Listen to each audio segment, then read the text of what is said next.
This is Muriro on Monday on Star FM. Muriro on Monday. Brace yourself. It's a hard hat area. Star FM sounding good all the time. Thank you for making us your number one. It is a very good evening, and here's hoping you've had a pleasant Monday. As always, on a day and time as this, we discuss issues that keep Zimbabweans awake at night. I am Linda Muriro. Now, in April this year, the Reserve Bank of Zimbabwe, RBZ, launched the Zimbabwe Gold ZiG currency to bolster economic stability and growth. Initially, the ZiG held its own as the exchange rate stabilized, boosting public and business confidence.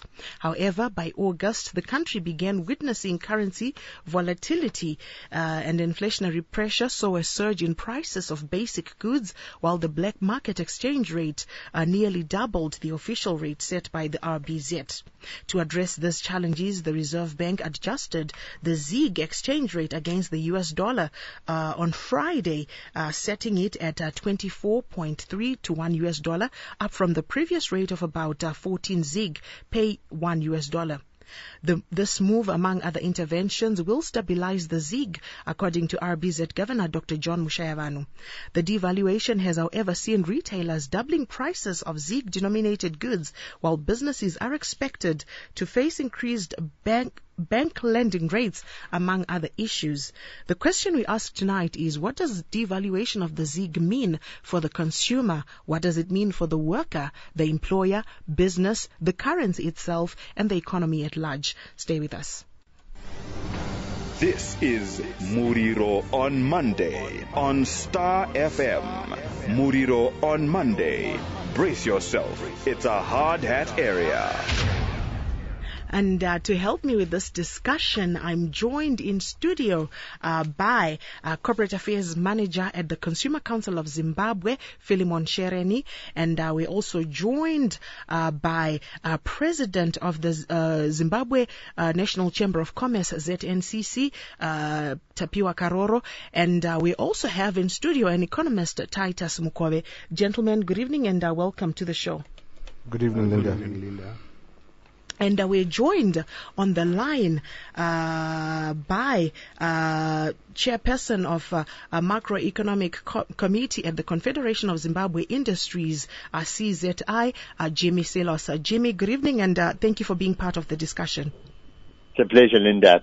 Great to be here. All right. And as always, we value the contribution of you, our listener. So do take part in this discussion via our studio WhatsApp number 0772162651. Our phone lines, I will be taking calls after the news at 7 o'clock, 0714414413, and landline number 660897. Prefix that with 0242 if you're phoning from outside Harare. And I will start with the gentleman in studio. Tapio, what do you make of the devaluation of the ZiG? Thank you, Linda. Good evening to you, and good evening to the listeners. The devaluation of our local currency has had a significant impact on business.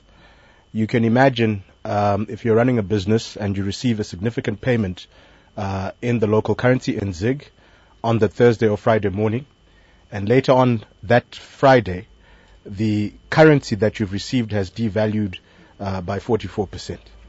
I mean, that is a significant loss. That's the one account. Then we've got a second scenario. The second scenario being that we've got a number of companies who had been issued non-negotiable certificates of deposit for funds that they held at the time that we discontinued the auction system. And Reserve Bank had made a move to ensure that those entities that had funds locked in would receive these NNCDs. Again, these NNCDs, which were valued in Zimbabwe Gold, ZiG, have lost value. So we have a number of business players who, at this particular point in time, especially who were exposed to the local currency, facing severe currency losses. All right. And coming to you, Titus, what do you make of this latest move? I think, like my colleague has alluded to, there are significant losses. He is from the corporate world, and I'll speak on behalf of households. Huge wealth loss in terms of the real balances. Imagine you have received a salary in local currency on Thursday, and the day after there is a significant depreciation in the local currency, it means your real value in terms of your wealth has significantly decreased. Let's take, for example, we have received 100,000 as a form of payment on Thursday, and converting it into United States currency at the rate of 14. Now you are converting that same balance that you have in your account at a rate of 24. It means overnight you have lost over 1,000, which is a significant impact. I always advocate for a managed float exchange rate system, where if we are to devalue our currency, we devalue it gradually, not significantly overnight, where people will actually lose real values. That really affected consumers as households in terms of their savings. It does not promote savings. It is significantly affects businesses as well, those that import raw materials and the likes. So sudden devaluation of currencies, normally they bring negative consequences than the positives. Of course, if you devalue your currency, exports are likely to increase theoretically. You do better in terms of the current account, but a rapid and a significant devaluation of a currency, yes, a negative consequence to the economy than it does have positive consequences. All right, I see so many messages coming through from our listeners who are asking, what does the devaluation really mean? And I hope that by the end of this show, we will give you a clearer picture of what it means and answer the different questions that you have. Now, Philemon, from a Consumer Council of Zimbabwe perspective, what has been the impact of this development? The impact, I couldn't agree with colleagues more, Linda, because if you look at the low urban earner monthly income basket that we do on a monthly basis, for the month of August it was at 8.6, July it was at 8.1, the previous month it was at 7.8.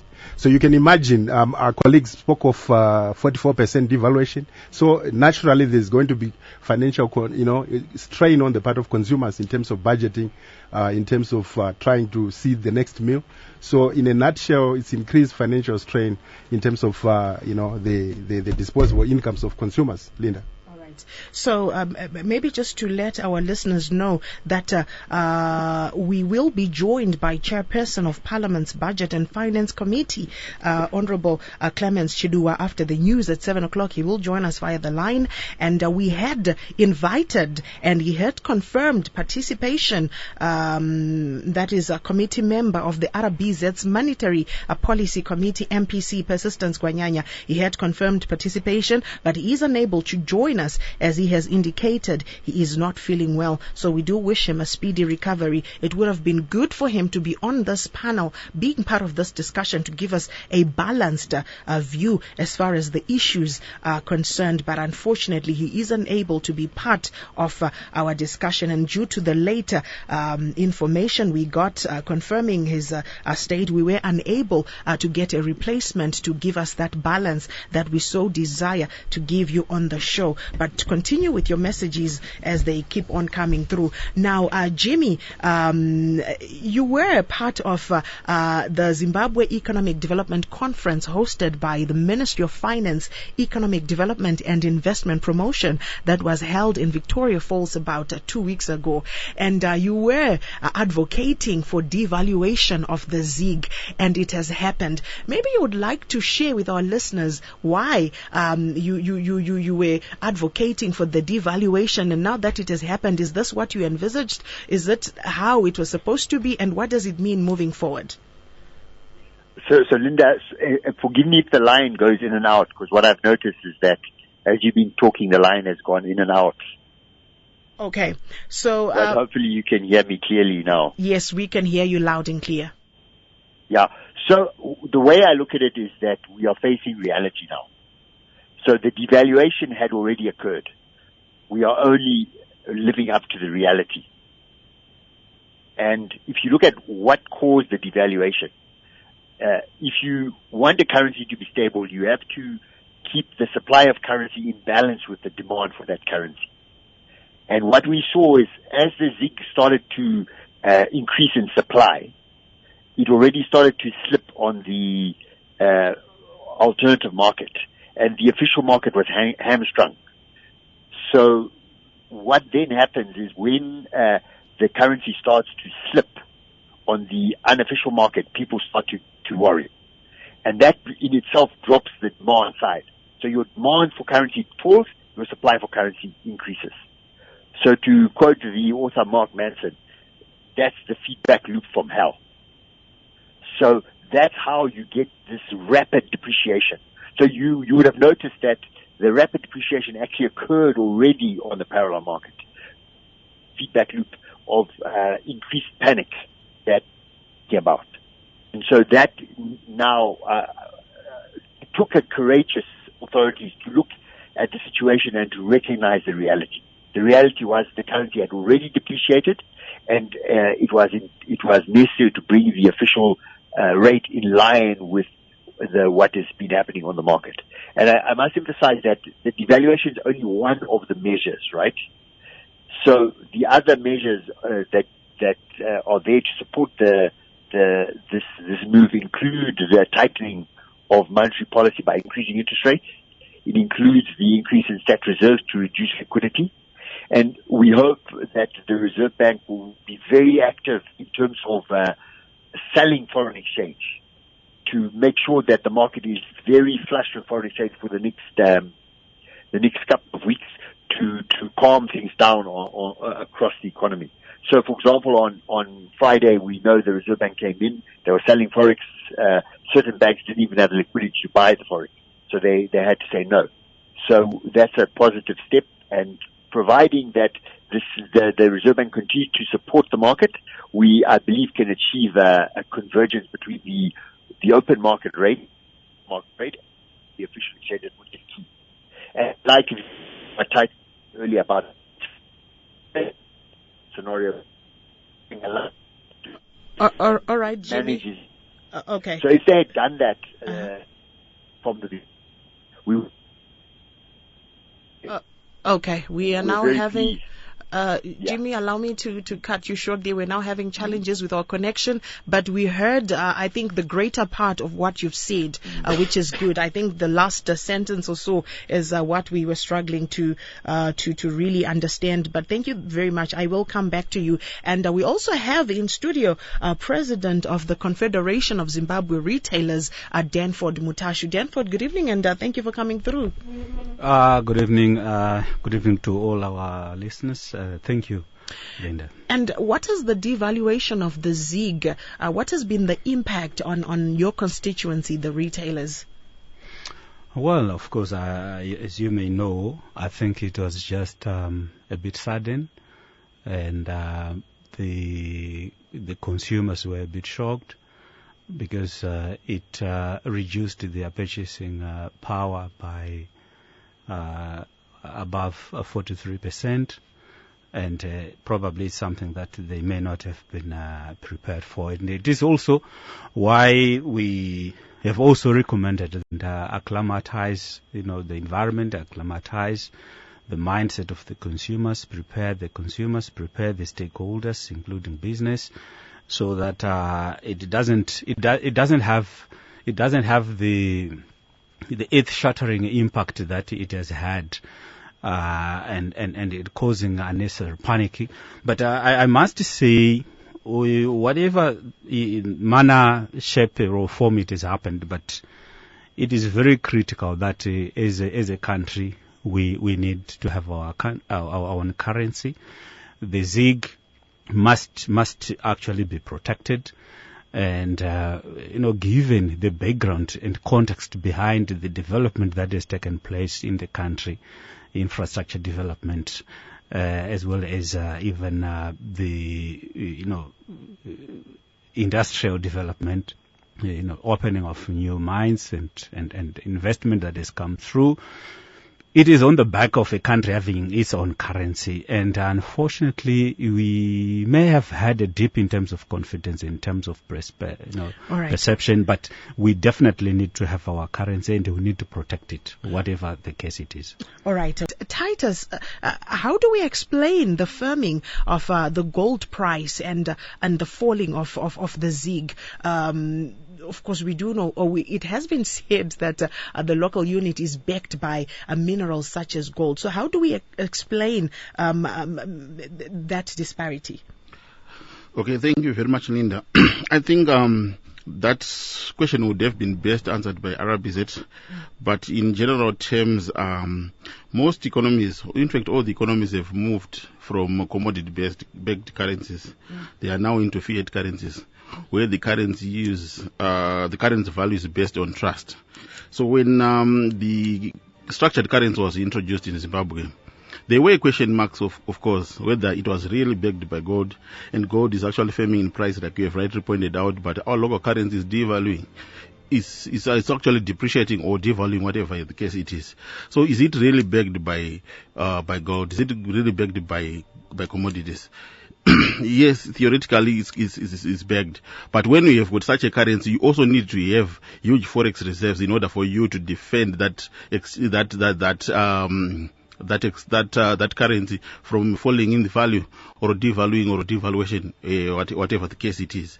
So in this case, we always had question marks whether we have sufficient foreign currency to defend the fixed exchange rate system, and what is coming out is actually as with most predictions, we don't have enough foreign currency to offset the huge demand of foreign currency by supplying enough foreign currency into the market. Is it really gold backed? Now there are question marks. It also affects the confidence of people in holding it as a store of value. So of the four functions of money, probably ZiG is functioning 70% of the function of a medium of exchange. But as a store of value, no. As a standard of deferred payment, no. As a unit of account, it's not stable. It cannot be a unit of account. So all those question marks will come up when we have such devaluations of currency, yet the communication that we have from central bank is that it is a commodity-based currency, of which all the economies have moved away from that. All right, Tapiwa, to also bring you in on this, when a currency is backed by minerals or gold, what does this mean? Is the mere presence of gold in the vaults of the central bank, does it constitute backing of the currency, or there must be something the gold or minerals should do to influence market forces? Thank you, Linda. I'm not a practicing economist, but my response to that is by virtue of backing our currency with gold and foreign currency reserves is to ensure that we can defend its value when that defense needs to be in place. I would like to I 100% agree with what Jimmy said earlier, and 100% agree with what the previous speaker said in terms of number one. Jimmy did point out that the issue of devaluation had kind of already started because we're giving reference to the parallel rate. And my colleague, the economist, the previous speaker, did mention that now we have question marks.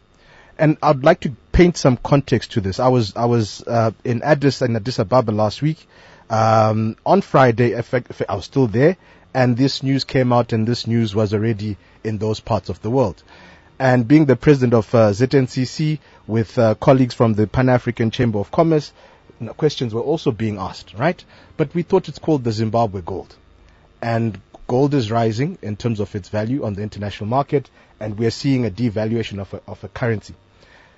We're in a situation where we have a trust and confidence deficit in our local currency. Technically, one could argue that the Reserve Bank made a good move in terms of trying to realign the official rate with the parallel rate.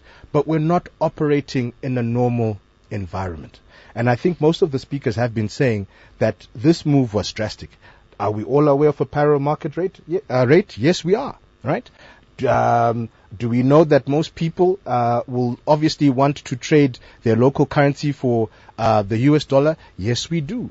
But here we are as a country marketing our Zimbabwe gold, coming off the back foot of a trust and confidence deficit. So I think our approach in terms of managing our currency, which our monetary authorities have done, though appreciated because it's not an easy job, I think what we've got to contend with is that we've got to appreciate the nuances of where we are coming from, where people don't have that larger degree of confidence in our local unit, and that any policy measures that we take need to sort of work around those nuances in terms of how you get the whole population moving lockstep and barrel.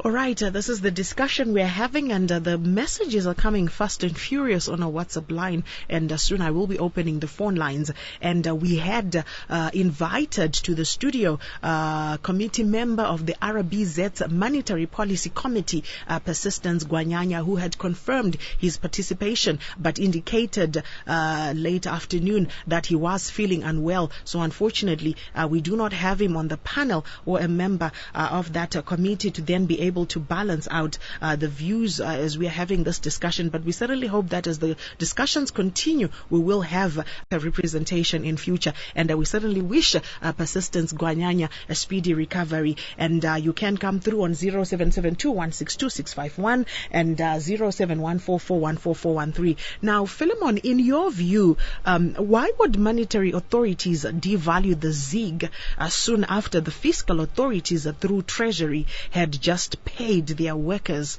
civil servants, whose effect would naturally then see the value being eroded? Is it not a question of the left hand not knowing what the right hand is doing? What do you make of this as the Consumer Council of Zimbabwe? I think as the Consumer Council of Zimbabwe, I think it was Titus who said earlier on that I think it's Tapua who talked about confidence. You know, you mentioned that devaluation came soon after, civil servants had just been paid. And for us consumers, we get really worried. Tapua spoke about lack of confidence in our own currency. And where does that leave the consumer? It's a big question for us. But although we are not the best, people to be speaking about that, we are concerned about what the consumer ultimately takes home.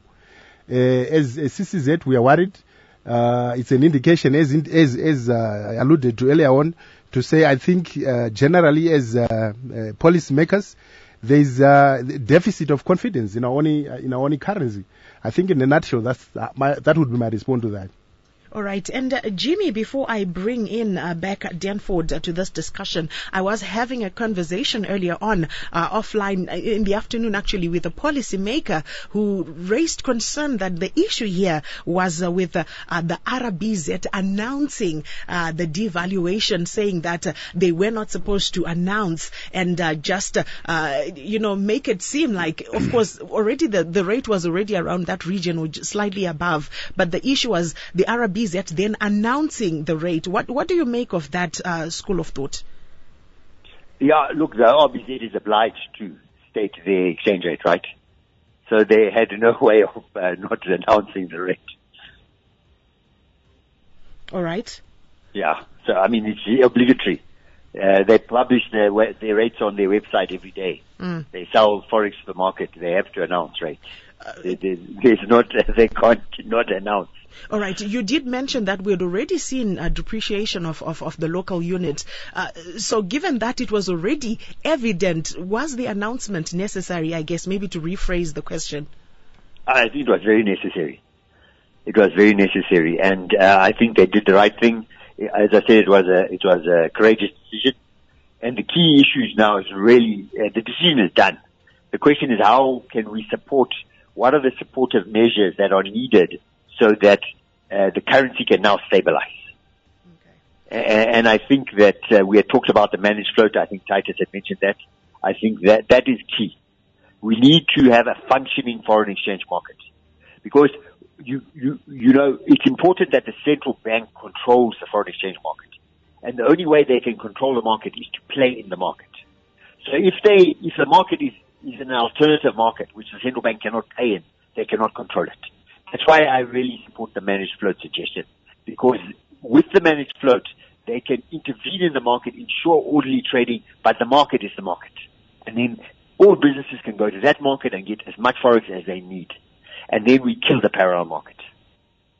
Okay, all right. Thank you very much, Jimmy. My phone lines are buzzing, but before I take the calls, Danford, there have been concerns that retailers are taking advantage of the situation to rip off consumers since they had already restocked before the current changes. What is your response to this? Thank you. I think what I should say is that business must let us continue with the engagement with government, because that is the only way that we can be able to bring back stability in the currency, also in the exchange rate. Because even the pressure to release the exchange rate was also informed by the pressure that was coming from business, with concerns that the rate seemed to be fixed since its introduction. And of course, RBZ had to do something about that, because there was a wider gap between the official exchange rate and the parallel market exchange rate. And yes, in terms of it being God-backed, yes, we have walked the journey, and we are where we are now, and government is assured that it is God-backed, and we've also engaged quite very well and quite aggressively sometimes with the authorities, just for us to find comfort in the fact that indeed it is God-backed. And then the next item is that while we are engaging, it is very pragmatic for business not to play otherwise.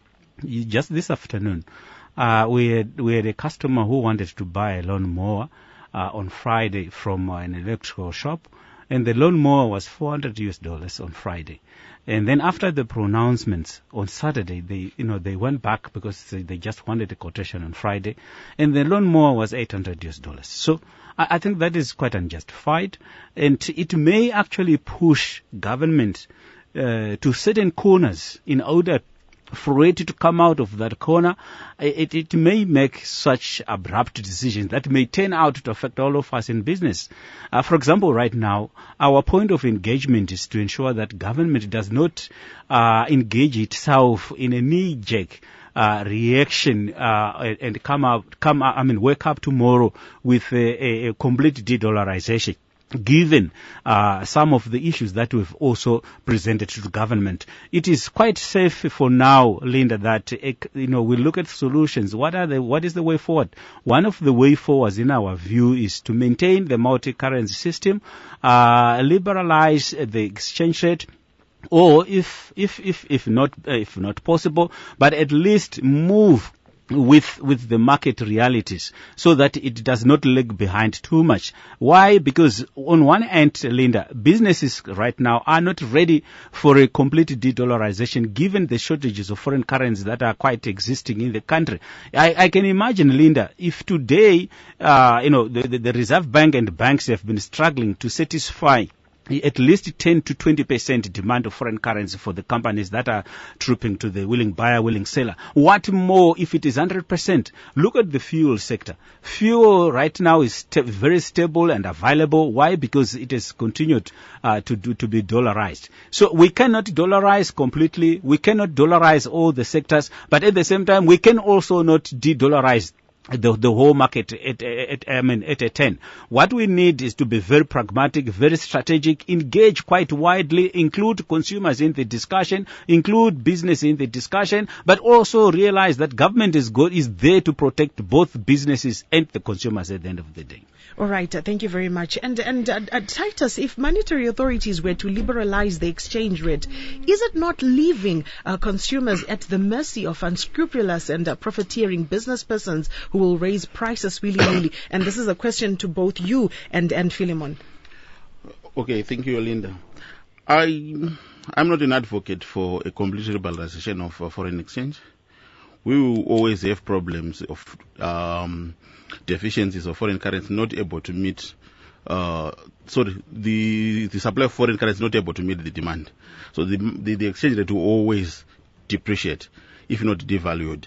I am an advocate for a managed float exchange rate system, where the mandate of the Monetary Policy Committee extended to become a currency board and manage those floats, move in line with the movements that will be happening in the parallel market. They don't need to lag behind for a long time, then they adjust significantly. But if they are around the parallel market exchange rate and they have a board that is managing those floats, I think it will bring stability. But otherwise, we will have problems of inflation, which is exchange rate price inflation. Exchange rate depreciates, prices rise. Because prices rise, exchange rate depreciate, prices rise again. So that needs to be managed. I'm against the fixed exchange rate system, which is an indication of what the regime that we are under at the moment. I'm not an advocate for a complete floating of the exchange rate, but rather a managed float exchange rate system might help in bring some stability in terms of the currency management. All right, I would like now to hear from our listeners on 0772-162-651, 0714414413. But Philemon, you'd like to also give us your take on that before I take some calls? As consumers, we believe that, as my colleague, my brother, Mr. Mutasho said, dialogue at the end of the day between policymakers, the business community, the policymakers, consumers, sit down, dialogue, and agree on way forward. Because at the end of the day, like you rightly said, anything that is, anything that favors business at the expense of consumers ultimately will actually create chaos on the market, Linda. All right, let me take some calls. Star FM, good evening. Star FM, hello? Hello? Hello, yes, are you through to Star FM? Linda. How are you? Oh, we are fine. How are you? Good, awesome. Go ahead. Yeah, it's unfortunate that RBZ they are not among the panel there. But it's a common sense, honestly, as a nation. We are not going anywhere. We are not going anywhere completely. This should be a simple thing. Why can you wake up on a Nicodemusly? You devaluate a currency. That's something else. Right. What would you rather the authorities had done instead? Okay. Look, it's a thing that was said is backed by the minerals, right? So how can a gold-backed currency devalue while the gold price is firming? We are totally confused. All right. That's okay. Thank you very much for your contribution. Keep them coming on 0772-162-651, 0714414413. Jimmy, would you like to attempt to, I know this is a question that we would have thrown to the RBZ at MPC, but is it something you'd like to attempt to respond, the devaluation of the ZiG vis-a-vis firming of the gold price? So the governor was clear that the gold was used for the initial valuation of ZiG, right? And then after that, the price would be determined by willing buyer, willing seller. So I think it's the realization that the willing buyer, willing seller hadn't worked. The ZiG money supply, as we discussed earlier, had increased, and that obviously the increase of money supply of ZiG then increases demand for foreign exchange. And as we all know, it's supply and demand. So if the demand for foreign exchange goes up, then the price has to adjust. All right, let me take some more calls. Star FM, good evening. How are you, guys? I just wanted to find out if RBZ is really serious and if it's factual and if it controls the entire money supply, why is it still having challenges with the exchange rate? It just means that the economy is too informal and out of their hands. So I think we need to find solutions that brings the informal sector into the economy, into the controlled side of the economy. Yeah, I think that's my contribution. All right. Thank you very much for that contribution. Tapiwa, what do you make of this last contribution? Thank you very much, Linda.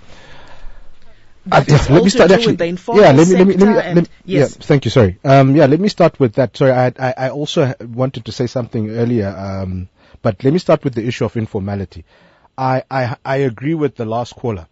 I mean, depending on whose statistics you take and you listen to, we're looking at anywhere between 60 to 80% of the economy being informal.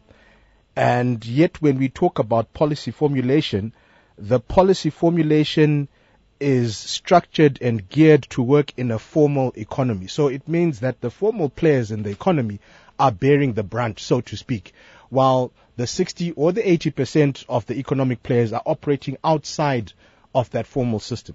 So the effectiveness of policy then becomes significantly compromised.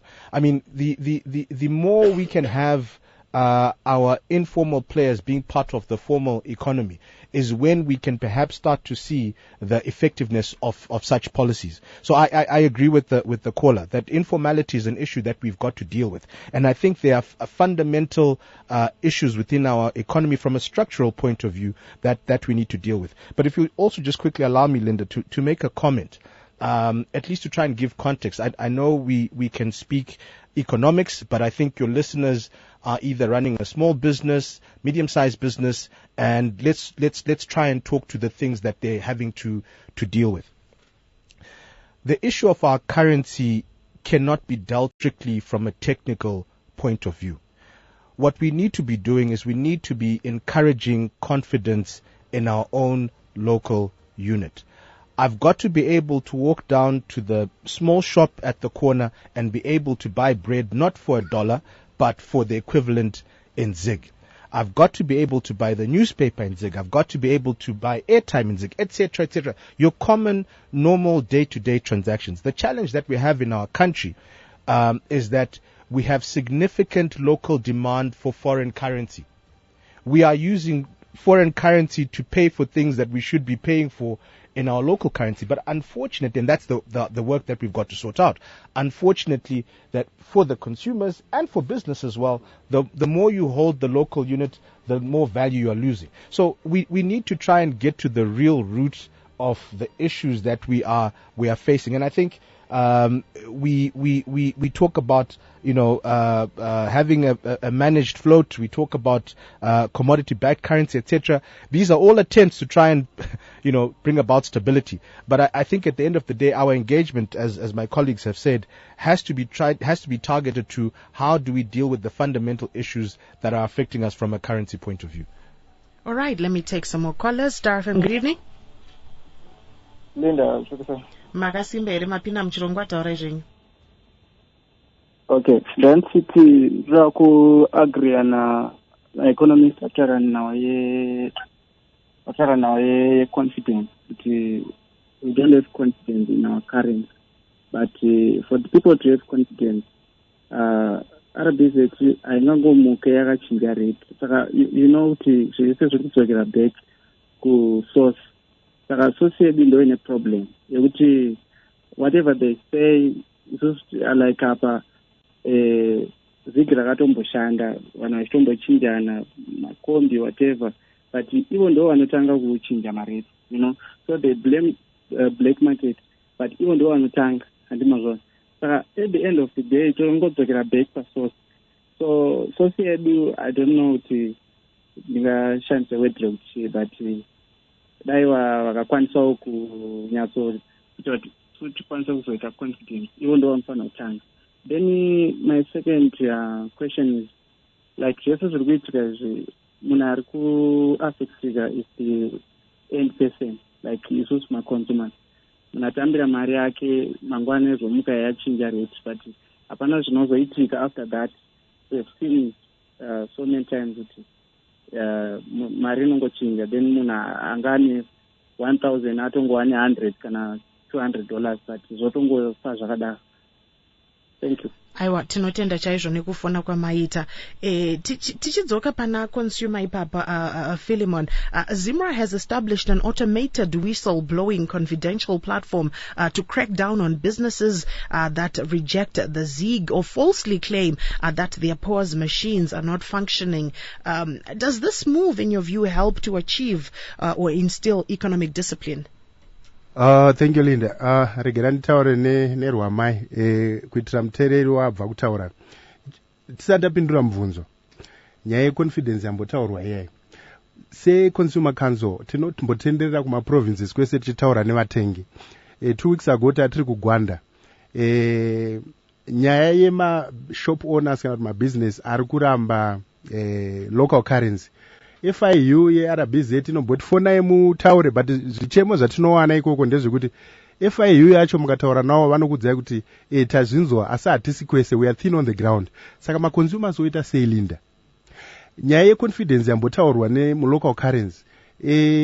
Maconsumers kunzoko anoti unoenda kupassport office tichiri kubhadhara passport redu remuno 170 US ne-US kwete ne-ZiG ndo nyaya yeconfidence yambobva kutaurwa iyai ya mubvunzo wataura uyu whistleblowing. One of the complaints that we normally get ku Consumer Council ndewekuti iyo nyaya ye-whistleblowing policy iyoyo vanoti haisi transparent. Why?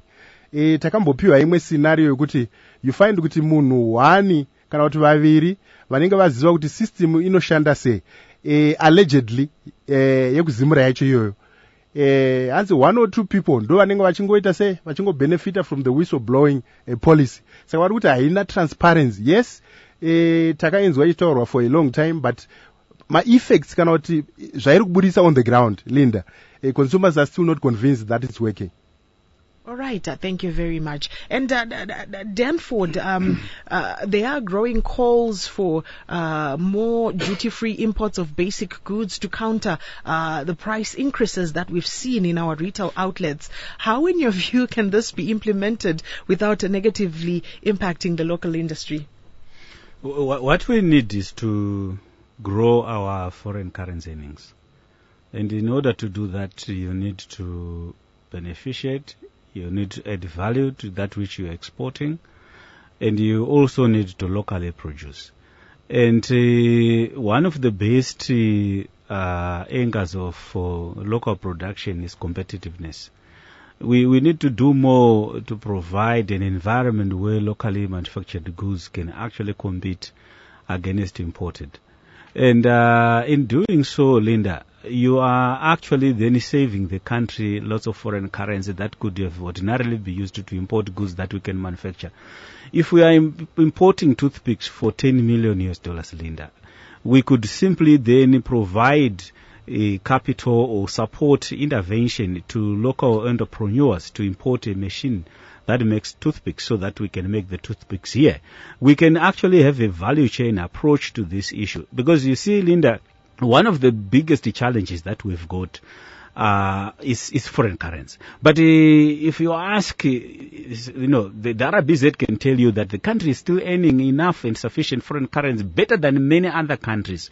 But probably it is because in Zimbabwe, foreign currency is not only used for the purposes of as a store of value, but it is also used as a transactional. I mean, for transacting, we can use foreign currency for transacting. So again, the demand for foreign currency, part of it is speculative, part of it is genuine, part of it is informed by certain areas, certain issues that we may actually spend a long day in trying to discover. But I think that generally is the environment. But Linda, if you ask me, what we need as a country is to strategically identify our value chains, value chain by value chain, from farm to kitchen. What are the products that are being farmed, that are being harvested? What can we do to improve value on them until they get to the kitchen, until they get to the shop? So I think that is one fundamental area. And then on the issue of high informalization,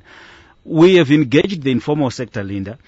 And even today we have made a submission to the Ministry of Finance, just like even in the meeting that we held with the Ministry of Industry and Commerce this afternoon, we have actually advised that the general feeling and sentimental view, which is of course a bit practical if you look at it closely, is that the informal sector is saying we are willing to comply with the laws, we are willing to also be part of the regulatory and statutory environment. But it's quite steep, it's quite harsh. Those that are already in there, that are already formalized, are trying to run away from it. So they've suggested, Linda, that we as a country, we can come up with a presumptive taxation model, which actually is quite alive to the realities of the economy that we are running today. The 15% VAT that has always been there since Ian Smith has failed. It is something that has actually been seen as a punishment to businesses. So most of these small businesses cannot fiscalize. The fiscal gadgets are expensive. And in any case, if you formalize the number of licenses that one require to operate a formal supermarket, there are quite many. I think they can actually be more than 18. So these are the regulatory and statutory issues that we need to thrash out, that we need to collectively work on and reduce or even eliminate, so that people or businesses can voluntarily come through and formalize their businesses, so that if the Zimbabwe can actually benefit more. Remember, right now, if 60% of this economy is informalized, then it means that almost all those businesses are not even directly contributing to the fiscus. Right, what more would we get if those bring in businesses begin Jimmy to contribute? and Tapiwa here. Jimmy, these recommendations have been made.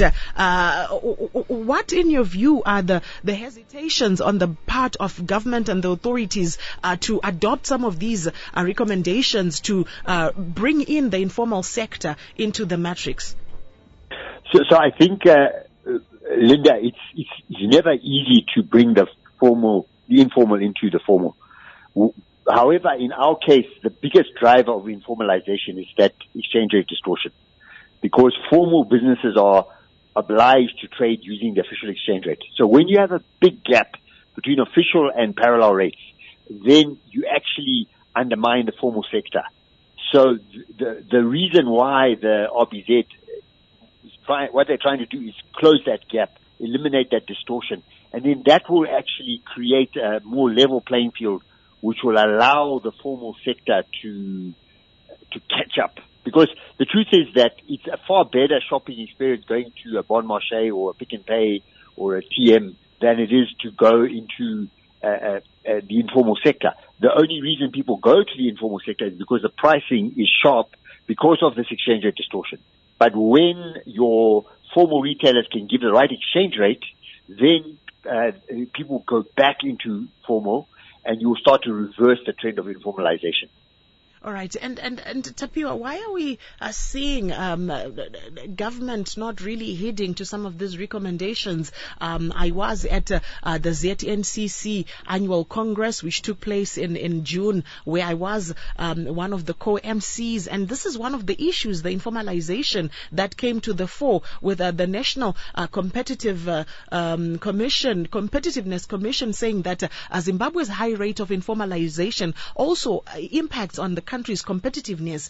But why have the authorities not really heeded to the calls and the recommendations by various stakeholders, including yourself? We've had Danford talking about the meeting that we held today.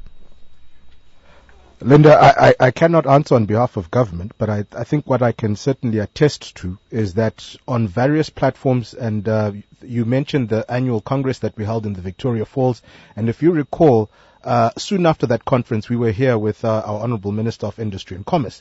And again, if you recall, there were callers that said, look, we are in business, but we are informal. And they made the same plea and the same cry as articulated by Mr. Mtashu. I think the voice of the people, if I can put it that way, has been loud and has been clear. Especially when you look at the fact that we have a shrinking formal economy or shrinking formal business and an enlarging informal sector. And this is what's employing a lot of the people. This is where most of your consumers are earning their income from. So I think the more we engage government, and kudos to government and business and labor, I think through platforms like the Tripartite Negotiating Forum, which have been very active, these are the issues that continue to come to the fore. And it is my hope and my belief that the message is loud and clear, and that the authorities and the policymakers are aware of what suggestions are coming through from business and from labor as well. And Titus, would you just like to weigh in on this? How do we wrap in the informal into the formal? Okay. I think it's the issue to do with incentive and the issue to do with consistency with the policy. Like my colleague has alluded to, that you are in the informal sector, you are trying to formalize, but the hurdles that you meet when you're trying to formalize are too much. So those hurdles actually prohibit or actually prevent informal business from registering to become formal. For example, if you want to register a business in Zimbabwe, it's very tough. So those constraints are the ones that are actually somehow pushing people towards the informal market, and the incentives that are in the informal market, like not avoiding taxes, access to foreign currency without facing the consequences not being followed up by the financial intelligence unit, like my colleague has alluded to, that only 40% are being really followed up by financial intelligence unit, but 60% of the economy is rather informal. So that gives an incentive to operate in an informal economy rather than trying to formalize where we have problems with VAT and the likes. So that if we create an environment where the formal business find it easy to register, and there is a good relationship with the authorities, with the ZIMRA, with the central bank, they also have access to foreign currency through the banks, which they don't have at the moment. I think that will actually incentivize the informal sector to become the formal sector. But there's also a point that I needed to emphasize on, that was alluded by my colleague, Mr. Mtash, that the major challenge that we are facing as an economy is across the supply chain. We need to address the issues of the supply side in this economy. If we don't address the supply side constraints that we are facing, we will always be time and again changing the policy, both the fiscal and the monetary policy. Both the demand side policies only work to stabilize the economy in the short run. But in the long run, what you need is to have enough capacity to produce at low cost so that your products become competitive on the international market. 60% of the informal sector that we are talking about, over 50% of it is into retail. Where are they getting the supplies from? They're importing, which is creating demand for foreign currency. Rather, that demand for foreign currency should be used for something else that is very important. But people or those into informal sector, they're demanding foreign currency in order for them to import, which creates further challenges in terms of stabilizing the exchange rate. So if you address the supply side, the supply chain, we localize it. We become more serious with the local content policy. We become serious with import substitution policies. That will help to stabilize the economy in the long run. Otherwise, interventions in the short run will always be chipping and chopping policies, and they become so inconsistent, which will then affect the confidence across the market. Otherwise, if the government does not take seriously the issue of supply side, yes, they have been doing well, they support agriculture, they are supporting mining, but they need to go a step further and make sure that production is done here. Productivity is very high. We reduce the cost of doing business in Zimbabwe. By that, we become competitive in the international market, and we reduce the demand of foreign currency in Zimbabwe. All right, thank you very much. I'll take my last callers before we conclude the show. Star FM, good evening. Good evening, Linda. How are you? I'm well, thank you. You can go ahead with your contribution. I want to give also some recommendation our government need to do. Our government, I think it needs to create demand for our local currency. Most likely, everything for government must be paid using ZiG. That ZiG in the market must be lesser than the ZiG needed the ZiG needed to pay for services in the government, like mostly school fees. Everything for government must be paid in ZiG. ZiG fact that it can have demand. Secondly, our government must promote and support our formal sector. Our government is shooting itself on the foot. Just imagine, Linda, if someone in informal sector can buy things from South Africa, brings it here to Zimbabwe, they don't pay duty because there's no one follow them. They come and sell without that 15%. So it means when they buy something for $100, they can sell it maybe for $110 because they don't have that 15% tax.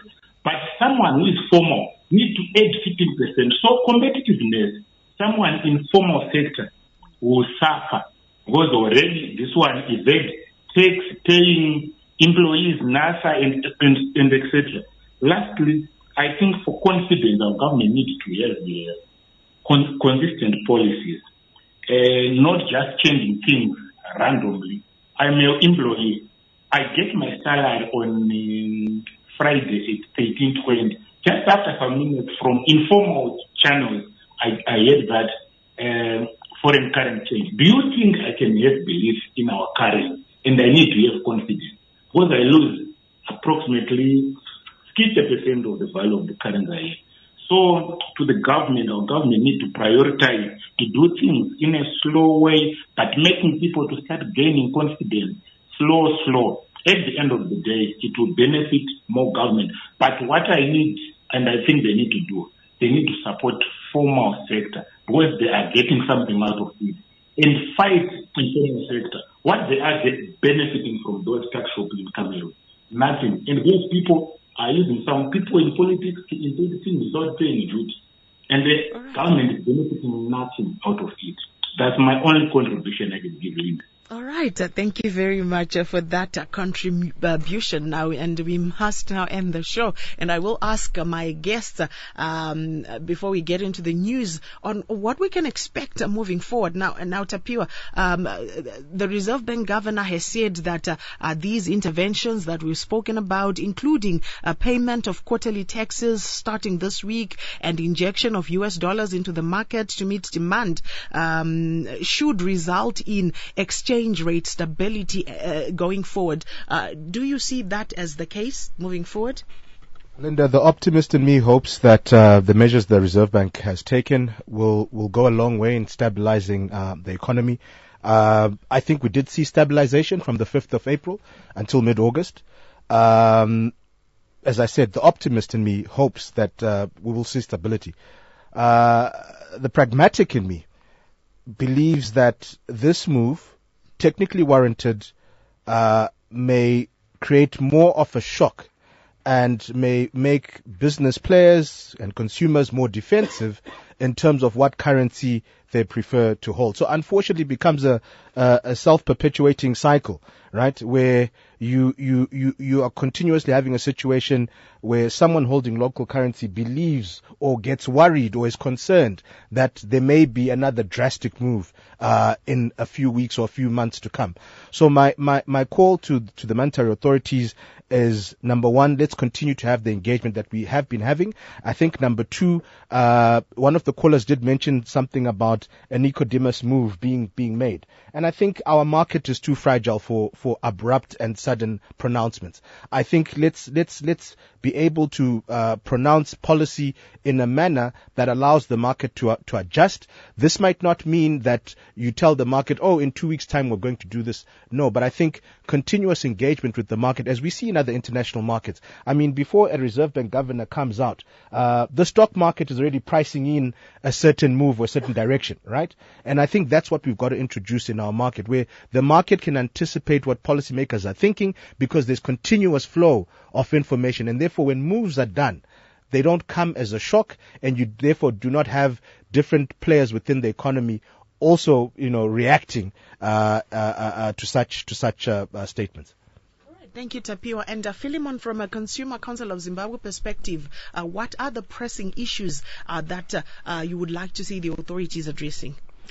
It's just one thing, Linda. Engagement, so that all stakeholders are prepared for what's coming. Thank you.